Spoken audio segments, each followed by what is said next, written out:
राधे कृष्णा, शुभ संध्या। तो आज पढ़ते हैं देव को। यह है रीतिकालीन कवि। तो अगर आप मेरे चैनल पर नए हैं तो ज़रूर सब्सक्राइब कर लें और वीडियो को पूरा देखें। तो देव का जन्म 1673 में हुआ। इनकी मृत्यु का समय 1767 के आसपास माना जाता है। अनेक आश्रयदाताओं के यहाँ रहे इन्होंने इनकी रुचि के अनुकूल रचनाएं की। इनके रचे ग्रंथों की संख्या काफ़ी है तथा उसमें से कुछ इस प्रकार है: भाव विलास, भवानी विलास, रस विलास, सुख सागर तरंग, अष्टायाम, प्रेमचंद्रिका और काव्य रसायन। देव रीतिकाली के श्रेष्ठ कवियों में है। इनकी तुलना बिहारी जी से की गई है। बिहारी बड़े की देव, इसे लेकर हिंदी आलोचना में काफ़ी लिखा गया है। देव ने विलक्षण ग्रंथ लिखे हैं, अतः इन्हें भी रीतिकाल के आचार्य कवियों की कोटि में रखा जा सकता है, किंतु देव मूलतः आचार्य नहीं कवि ही थे। देव में मौलिक रचनाकार की प्रतिभा और सहृदयता प्रचुर मात्रा में थी। लोकप्रियता की दृष्टि से बिहारी से भी बहुत पीछे नहीं है।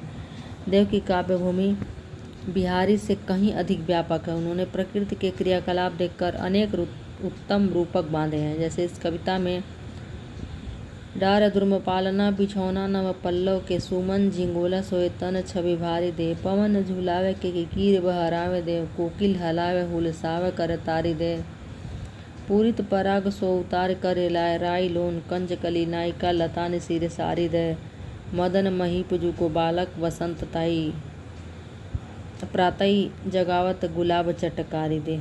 तो ये अब कितनी सुंदर पंक्तियाँ हैं इनकी। देव रीतिकाल के ऐसे दुर्लभ कवि हैं जो रूढ़ियों की सहायता के बिना केवल स्थितियों की योजना से मार्मिकता पैदा करते हैं। इससे उनकी कविता में नाटकीयता आती है और जिन मनोविकारों या भाव का चित्रण नहीं किया जाता है वे साक्षात हो उठते हैं। इसलिए देव में उत्कृष्ट बिंब विधान पाया जाता है। जैसे इन पंक्तियों में बड़े बड़े नैनन सो आंसू भरी भर ढरी गोरो गोरो मुख आज ओरो सो विलानो जात। देव काव्य कला के कुशल कवि हैं, किंतु चमत्कार या काव्य रूढ़ियों के आधार पर रचना करने की प्रवृत्ति उनमें बिहारी की अपेक्षा कम है। इसलिए उनमें चमत्कार करने की अपेक्षा रमाने की प्रवृत्ति अधिक है। तो यह था देव का कुछ संक्षिप्त परिचय। मिलते हैं अगली वीडियो में। धन्यवाद।